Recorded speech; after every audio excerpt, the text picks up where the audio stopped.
nous disent que nos ancêtres ne connaissaient pas la foi chrétienne.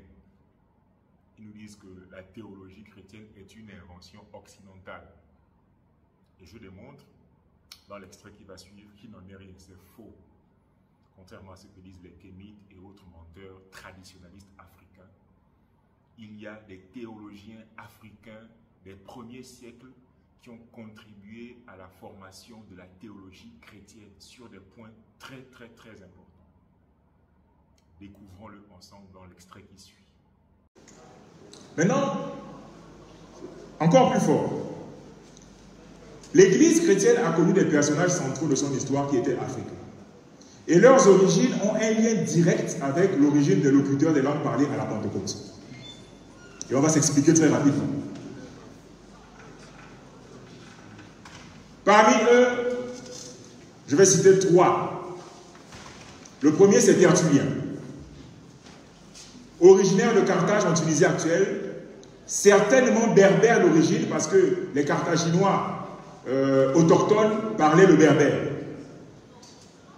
Et rappelez-vous que le berbère est parmi les... La Trinité dont on parle dans l'Église, jusque dans les grandes facultés aux États-Unis, est un concept qui a été inventé par un Africain.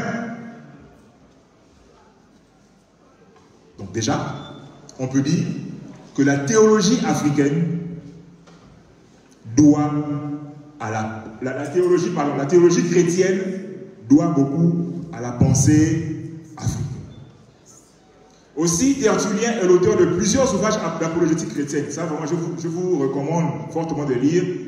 Il est l'auteur de Contre Marcion. Marcion était un auteur gnostique. Et à l'époque, c'était très important de rester dans la doctrine. Dès que tu t'écartais, il y avait quelqu'un qui écrivait sur toi. Et donc, Marcion, lorsqu'il s'égare, il y a Père Tertullien qui se lève et qui écrit contre lui. Donc, il écrit contre Marcion. Et il va aussi écrire contre les Valentiniens. Ceux-là, on ne les connaît pas beaucoup, mais ils sont très importants.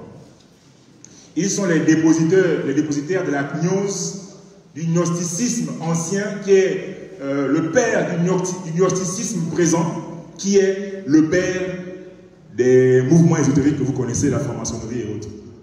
Un certain Valentinien. Et donc, à son époque déjà, durant sa vie, Tertullien va écrire contre eux et va nous révéler certaines croyances de ces gens-là qui nous ont prévenus d'être contaminés par ceux qui n'est pas chrétiens, tout en prétendant l'être. Le deuxième, c'est Origène. Origène est originaire d'Alexandrie en Égypte. Donc là, rappelez-vous qu'on est vraiment en train de parler des natifs et des habitants des peuples qui ont été touchés par la Pentecôte, jusque dans leur langue. D'accord? Donc on a ici Origène qui est le père de l'exégèse biblique chrétienne. C'est avec Origène qu'on a commencé à voir les commentaires de l'Ancien et du Nouveau Testament. Et donc il faut le redire en d'autres termes. Il faut redire que l'Afrique réclame la paternité de la science chrétienne qu'on appelle l'exégèse. L'Afrique réclame la paternité de la science du commentaire biblique. Il est l'auteur, par exemple, des Exaples, dans lequel il présente en 6 colonnes le texte hébreu de l'Ancien Testament et 5 traductions grecques diverses. C'est un peu comme ce qu'on appelle des Bibles interlinéaires. Vous avez, par exemple, l'anglais, et puis pour les mêmes versets à côté, on va par exemple vous mettre l'espagnol, et puis pour les mêmes versets à côté, on va vous mettre, c'est pas moi, le nzébi, et puis à côté, on va vous mettre le fan, etc. Donc c'est comme ça que Origène a procédé. Et dans cette méthodologie, il est le père des commentateurs bibliques et même des traducteurs, dans leur méthode de travail. Et enfin, le monstre, Saint Augustin. Originaire de Tagas en Algérie actuelle, il est berbère d'origine. C'est le théologien surdoué duquel se réclament à la fois les catholiques et les protestants. Il est le théologien de la grâce. Beaucoup de choses que vous enseignez aujourd'hui sur la grâce là, viennent de Saint Augustin, qui est notamment l'auteur du grand livre appelé La Cité de Dieu. théologien de la grâce, il est l'inspirateur du calvinisme de Jean Calvin. Et les catholiques aussi vont le canoniser et vont l'élever au rang de docteur de l'Église. Ils ne sont pas nombreux à voir ce type-là. Un Africain qui a été touché par la Pentecôte dans sa région.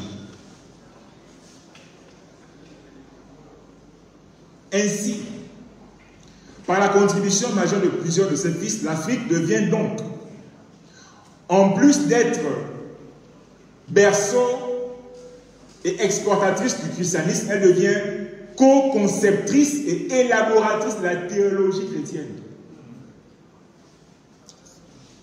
Est-ce qu'on se comprend?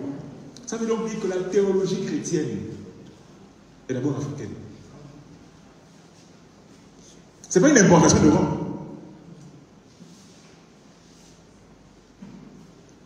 La théologie chrétienne n'est pas arrivée sur le continent africain en 1842 à Baraka, puis en 1844 avec les catholiques je ne sais pas moi, les monseigneurs de chez autres. L'Église, la foi chrétienne et la théologie chrétienne est née en Afrique dès les débuts. Oh non, nous allons retourner aux sources. Quelles sources? De quelle époque? Ensuite, une église méconnue, l'église orthodoxe africaine.